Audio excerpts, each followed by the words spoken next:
As David alluded to, tonight is Serving Sunday, which is really an extension of Vision Sunday last week for those of you who weren't here, speaking into the direction of the church and where we're going this year. And Serving Sunday really talks about how you and I can partner with that vision and be the hands and feet of bringing it to fruition. And so we're going to be talking all things serving in the house of God. And as you can see, there are some chairs behind me, and I'm not just talking to 3 empty seats. That would be funny. I feel like that would be funny. That would be something to record, and that would be a really interesting podcast, I reckon. No, it wouldn't. It would be mind-numbingly dull. But we are going to have 3 amazing team members, servants in the house of God who are going to be coming and bringing some gold, some wisdom tonight. So would you make them feel welcome? We have Bonnie Scorey. Make your way up, Bonnie. Make your way up. We have one Mr. Daniel Setch. Make him feel welcome. And last but not least, we have the amazing Emily Burnett. Make them feel welcome as they come. Take a seat, any seat. Welcome, guys. Let's do a quick mic check. Make sure you're all on. Hello. Hello.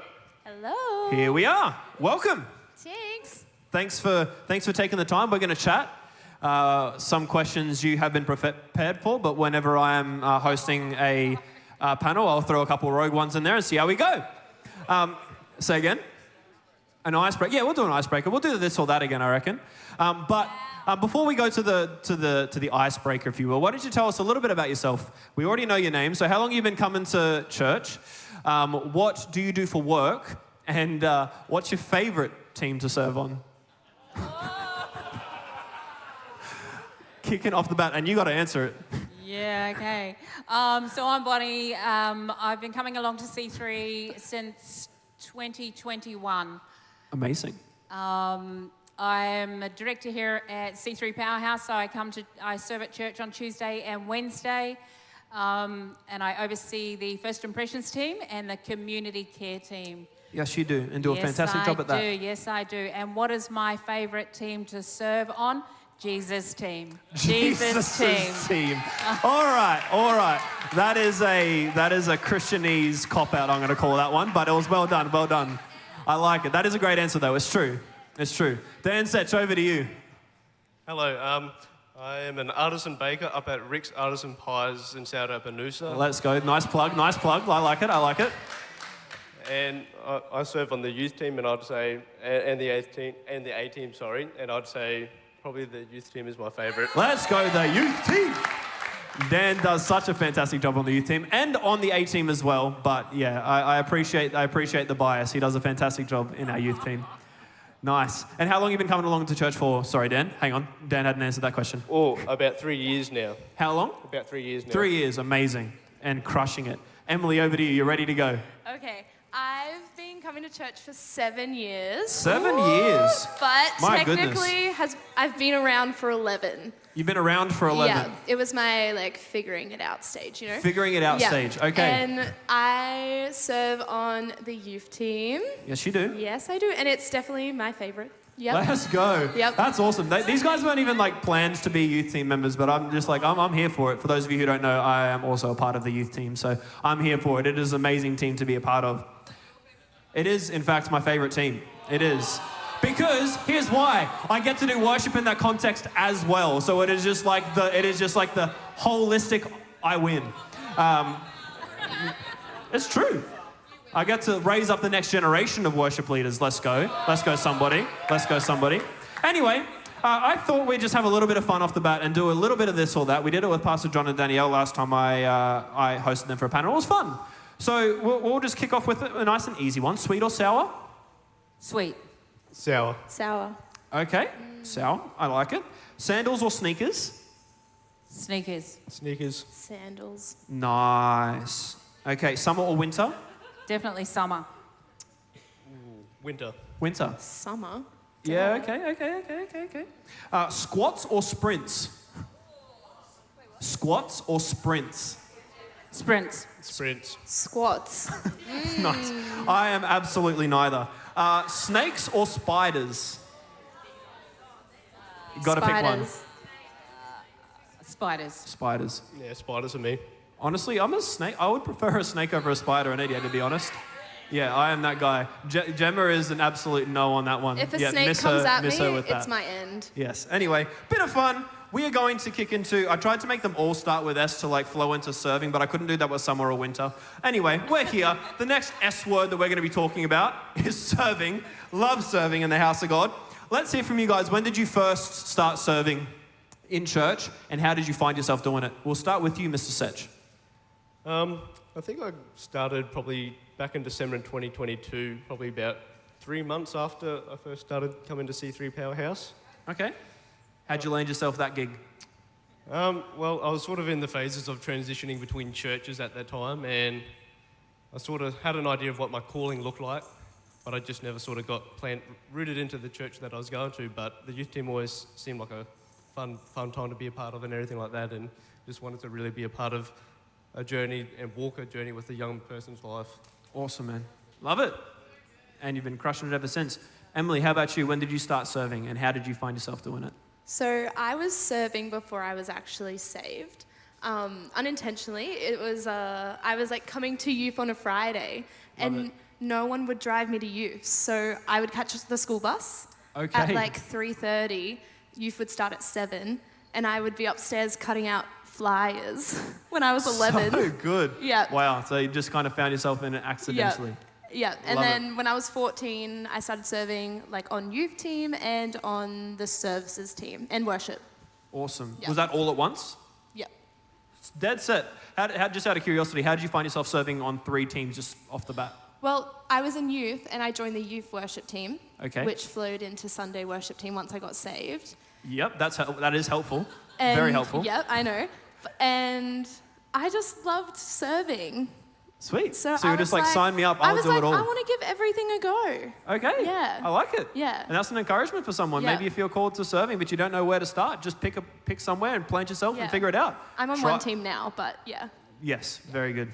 Bonnie, taking it home. How long you been? Why did you start serving? I'll go with why did you start serving? Oh, okay. Really good question. I started serving because I didn't want to serve. So, and that seems a bit weird, but I actually didn't want to serve because I didn't want to meet people. Okay. And I didn't want people to meet me.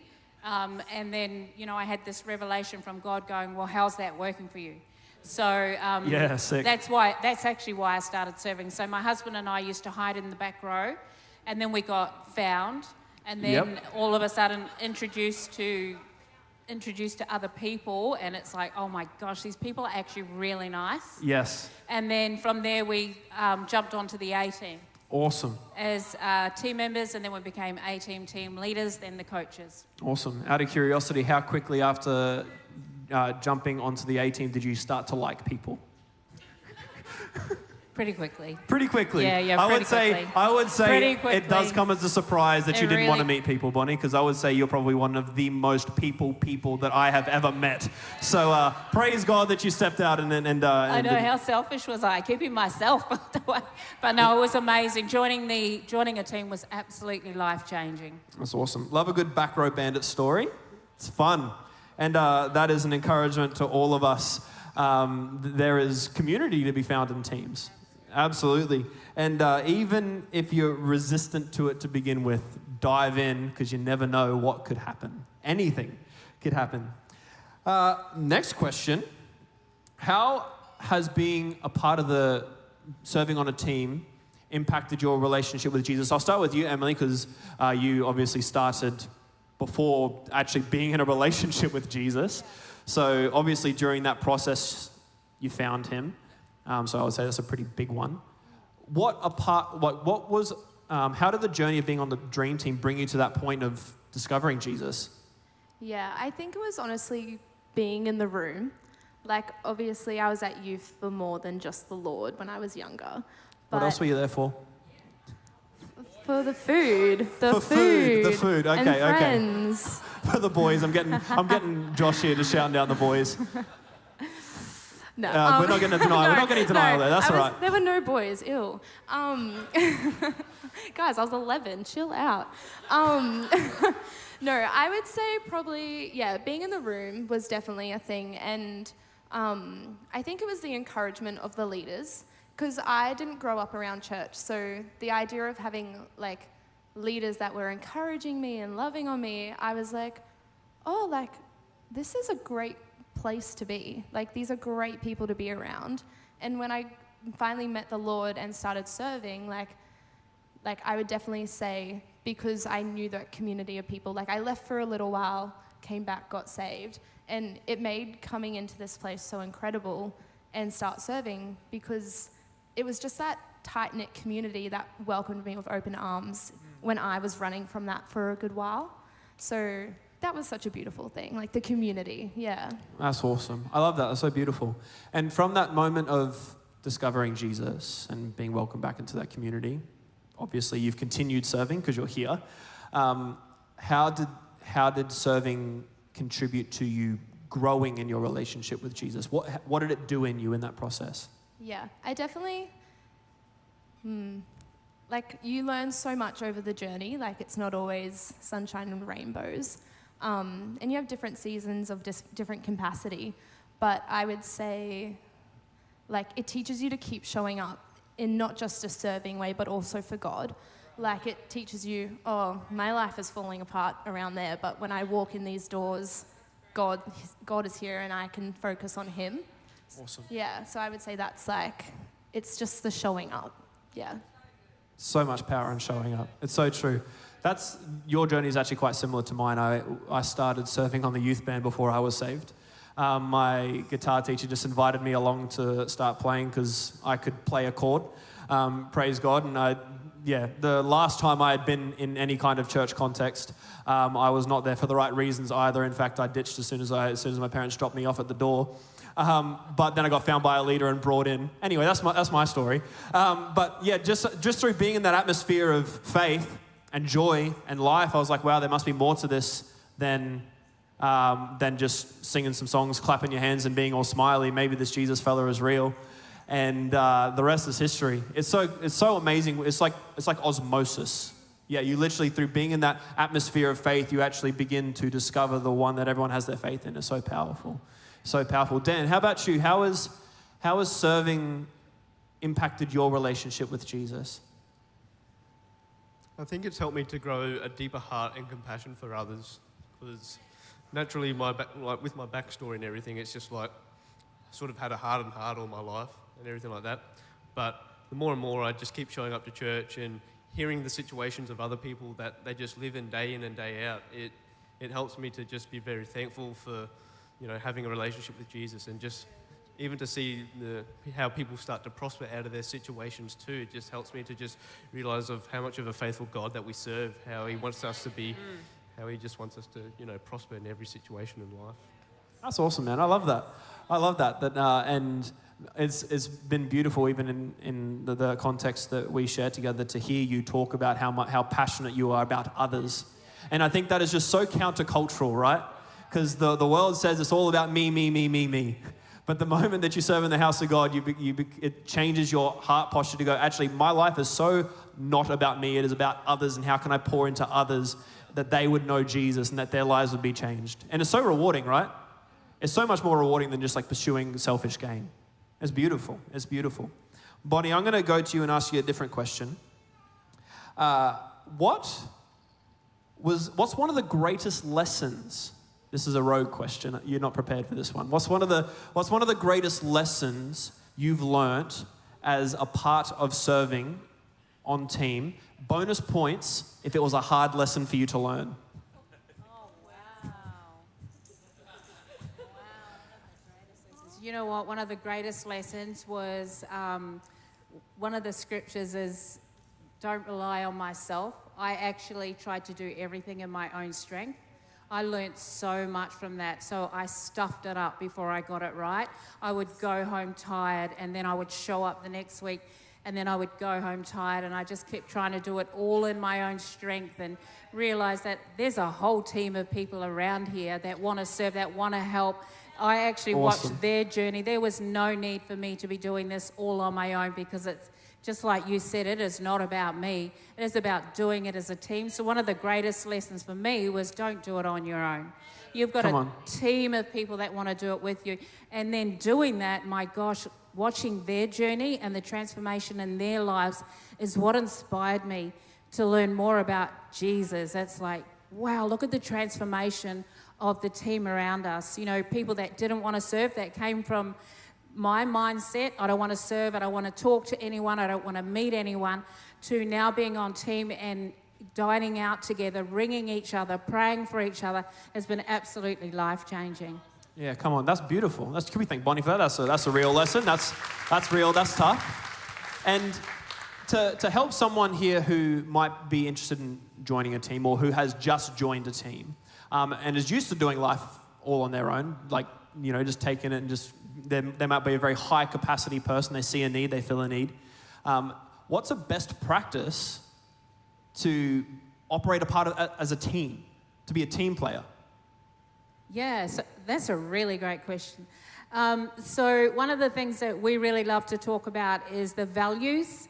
So can I just quickly run through those? So we've pepper spray it. Okay, A, B, C, D, E, F, G, H, I. H, So I, that's alignment, buoyancy, communication, diligence, empowerment. All of those things are so significant when you're serving on a team. Flexibility, God seeker, and humility and integrity. All of those things are part of the That's things. awesome. If you bring all of those things together and serve on a team, I'm telling you what, it just changes everything. Did that actually answer your question? What was your question? Yeah, it was just like how do you operate in the context of a team? So bringing it back to values, I think, is what you're saying. Bringing it back to values, and that culture in the team is so important. Like culture and values, that's something that just works so well. That's awesome. I love it. Thank you, Bonnie. Beautiful. Love it. Setch, going to you. I'm going to ask you the same question I initially asked Bonnie. Greatest lesson you've learnt in your serving journey so far? Bonus points if it was a hard one to learn. Probably learning to quiet my mouth and stop complaining. Okay, bro. That's a good one. Tell us more about that. It's still a bit of a work in progress. But yeah, well, essentially, I do take on the roles within the church of things when people come and ask me, and I tend to have a bit of a habit where I like to, complain about the role to myself in my own time. I don't really share it, but essentially, just learning to quiet my mouth and just be grateful that I have an opportunity to serve the Lord. Sure, awesome, man. What are some things that you do to help put that into practice? Is that something that comes naturally? It doesn't sound like it does. How do you keep that in check? What's like your heart posture? How do you continue to what's the heart posture to remind yourself to not be such a complainer? Well, basically, Jesus Christ, died on the cross, and he never complained about anything at all. Nope. Any process that he took it with he took every little bit of pain. He took his dignity with him in everything like that. And when I just start to realize when Jesus Christ just left everything and just put the nails on the cross and everything like that, what does my complaint mean? What does my situation mean? Because my situation is nothing compared to what Jesus poured out for the whole of humanity. That's beautiful, man. What a beautiful reminder. What a beautiful reminder. And one of our dream team game day values is that we serve Jesus. And we're not just doing work, religious work. It's not just that. We're serving the one who served us. And when we remind ourselves daily the price that he paid in service to us, it makes it much easier to do what he's asked us to do in the context of this house. It's so beautiful. Emily, I'll save you the opportunity of going there just for the sake of time. Serving has so many benefits, even though it's not about that. It actually does come with a lot of benefits to our spiritual journey, but even just to our lives in general. What's a way or a couple ways in which serving has benefited your life since you've begun that journey? I would say it's benefited my life in a personal, me as a human being way. It's made me less selfish. I'm quite a strong, loud personality, and that comes as a surprise to me. No, I'm super introverted. Yeah, right. Yeah, so super loud and super passionate, and that can come across as dishonoring and sometimes even a bit passive. And like, I think serving, like, don't get me wrong, I don't get it right all the time, but I think serving has taught me that, like, I'm not always the leader, I'm the servant. Okay. And it's taught me to actually be a better staff member under Okay. my bosses. Awesome. I'm not always right, they're right, I'm learning, like, That's awesome. It teaches you, like, a lot of honor. Sure. In so many different areas of your life, and yeah, especially in the workplace. I think it also just makes you a better staff member, because I'm under like a very high capacity, like speedy job, so it teaches you to be like flexible and buoyant, and just how much your attitude really, like what Dan was saying, like how much your attitude really can affect everything in your life. So I think serving has taught me to be a lot more like reflective on what I'm doing quicker. Awesome, love that. Thank you. That's beautiful. That's beautiful. And we might, that segues into another question, because obviously we are serving, the majority of us are serving in the House of God to a volunteering capacity. But it definitely has the opportunity to influence how we conduct ourselves in the marketplace. How has serving in church affected how you operate in the marketplace? Dan, we'll start with you. Artisan Baker Dan.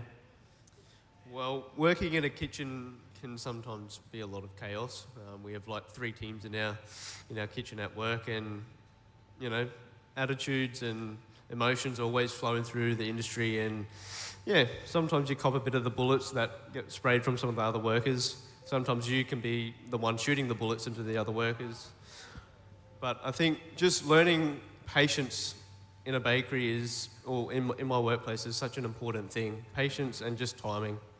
Because people bring their everyday issues into work, and they can project it onto others.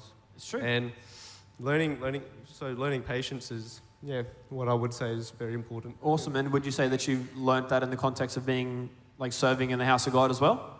Yeah, definitely. With my journey, there's times where I've just wanted to propel forward into the church and be just, serving in every area or at a high capacity, but sometimes you're not ready for that. Sometimes you need to grow your roots deeper, and learning patience and applying patience, I would say, has helped me to be content with what season that I am in. That's awesome, man. I love that. Thank you so much. Bonnie, how about yourself? I know that you've operated in quite high capacities in the marketplace, and now you're doing the same in our church. How has operating in this environment influenced how you serve and operate in the marketplace? Yeah, it's helped me to go out into the marketplace with a lot more love and compassion. I'm actually quite a bossy person. Well, I used to be. So I used to like to be control of everything. And so, God's healed me. I'm telling you, I'm so much different now. And when change comes, I love change. So I just let's just change it. Let's just do it right now. So I've learnt to be a lot more patient. So I love what Dan says, going out into the marketplace, being a lot more patient. But remembering that we're to be the light of the world when we go out there. And it's like when we're out there, we've got to shine the light of God. It's not like put it underneath dull your light. He starts a fire in you. So when that fire starts in you, he wants to breathe on it. But not only here, I don't want to be a seat warmer on a Sunday. I want to go out on a Monday to Saturday. Yes, come on. And I want to make a difference out in the community. Yeah, I come want on. to touch hearts. I want people to experience what I've experienced. I want people to meet Jesus, and they need to meet Yes, come on. Jesus through me. Yeah. So when I'm going out there, I'm representing, and I'm going, God, I'm going to shine your light today. I'm going to show your glory. This Come is on. for you, Lord. This is not for me. So it's really significant that we don't just become a Sunday Christian. Because I was a Sunday Christian. I'd be coming to my church, and, my husband and I might have words on the way in, and then I'd come in and do the smiley face thing, and then go to work Monday to Saturday. But I'm telling you what, I take the light of Jesus out into the community, because there is a hurting world out there. Come on. And we spent 10 years out away from church, and we never had one person invite us to church. We have to go out there and invite people to meet Jesus. And we've got to get out there and be hungry for that, because there are people that are just waiting for you to say, come to church, or have you met Jesus, or, you know, they don't want us to be weird about it, but no one asked me, and I don't want people to miss out on what I've experienced. So beautiful. That's awesome. Come on, let's thank Bonnie for that. And that's the thing about serving, is it's not just something that you pick up on a Sunday before a service and that you put down at the end of it. Serving is a lifestyle. Serving is something that we are meant to model in everything that we do, because that is Jesus. There's so many reasons, countless reasons why we can and should serve in the house of God, but there are also a multitude of reasons why people would be saying to themselves, I shouldn't because of X, Y, and Z. What would you, and this is a question for everyone, what is one reason that you would say that people tend to stop themselves from serving in the house of God, and what's something that you would quickly say to encourage them in that? We'll start with you, Emily. Yeah, I would say, I know for me personally, I went through a minute where I was really highly influenced by a voice in my life. And that voice didn't speak life into something that I was so passionate about, which was serving. And I didn't notice it at first, but as time went on, my attitude shifted, and it was suddenly, oh, like, what are they doing for me? Why? Like, it was just so negative. And I would definitely say the voices in your life make such a big difference on your attitude to serving, your heart for serving, and even your heart towards God. So if you don't have the right voices surrounding you and pushing you closer to the house rather than pulling you out, like, that is a make or break situation. Yeah, come on. That's so true. It really does come down to who are you surrounding yourself with. Find those iron sharpens iron people, not the people that are going to pull you away from your calling. Dan, how about yourself? I think it can also be your lifestyle outside of church, what can affect people from wanting to initially serve on a team. If some people are still living a lukewarm life, they aren't willing to commit to having to be at church all the time. And when sometimes you have your feet, to one side on the fleshly side or one side on the spirit, it's hard to decide which way to go or which way to flourish. Okay. And how would you encourage someone to step all in and to not worry about the things of this world, but actually just to go all in for Jesus? How would you encourage someone in that? I would just say, send it, because... Send it. Love it. I love it. But essentially is you have nothing to miss out on when you choose to just commit to Jesus. It's true. You flourish in friendships, you live a much more healthier lifestyle, and you just start to prosper in every situation. Love it. Thank you. Bonnie, and from yourself. What would have stopped me is I'm too busy. I've got way too much on my plate. My cup is already full to overflowing. And then Jesus came in and said, your cup is full of the wrong stuff. And I had to start getting rid of some stuff. So I said this morning, God didn't come in to invade my world. He came in to expand it and put the right stuff in. So awesome. It was excuses. It's like, I don't have time to serve. I've got this on and this on and this on. But let me tell you that it is the most rewarding, life-changing, transforming experience that you could ever experience. Get on a team. People get around you. You do not have to do this journey alone. I just want to encourage you to do that. Awesome. Thank you, Bonnie. So beautiful. And I love the principle in the Bible of given, it'll be given back to you. When we give of our time for the sake of God, He's pretty faithful to multiply our time back to us. And often we think that we're too busy, but it's actually the moment that we sow that the best of our time to God in His house, seek first His kingdom and all its righteousness, everything else will be looked after. That's what the Bible tells us. Dan, we're going to learn this with you. We don't just serve because it's the right thing to do, but it's a response to what God's done in our lives. Would you just, in the next minute or so, just share what your life looked like before Jesus and how He's brought you to this place now, and how's your life changed in that journey? Yeah, well, probably started at in the end of grade 11 and 12, started hanging out with a lot of friends and just starting to drink every single weekend. And then once I got an apprenticeship down on the Sunshine Coast and I moved here, and I became very isolated, but I was still drinking probably two cartons of spirits a week. Wow. And one Thursday night, I really encountered Jesus Christ, but I was still on and off at church, at the other church that I was going to. But I just felt one night to go into my room and put some worship music on, and essentially I just really felt the weight and the glory of Jesus Christ come upon me one night, and I encountered His Holy Spirit for the first time. Okay. And what did that feel like in the moment? How did that change you? I felt free. Like, I didn't feel like I was burdened to spirits like I did with alcohol, or, I didn't feel that loneliness, but I felt a love in Jesus Christ. Awesome. Come on, so good. And what does your life look like now? Definitely a lot more transformed and a lot more changed. But I would say that I have a lot more capacity, and I would say that I have a lot more time for other people, and willing to step out and be more bolder with my faith, be more bolder in reaching out and creating new relationships, and overcoming that social anxiety that I used to carry as a burden all my life. Come on. That's so beautiful. Thank you, Dan. Can we thank Dan? And can we also thank all of our panelists for the goal that they have given us tonight?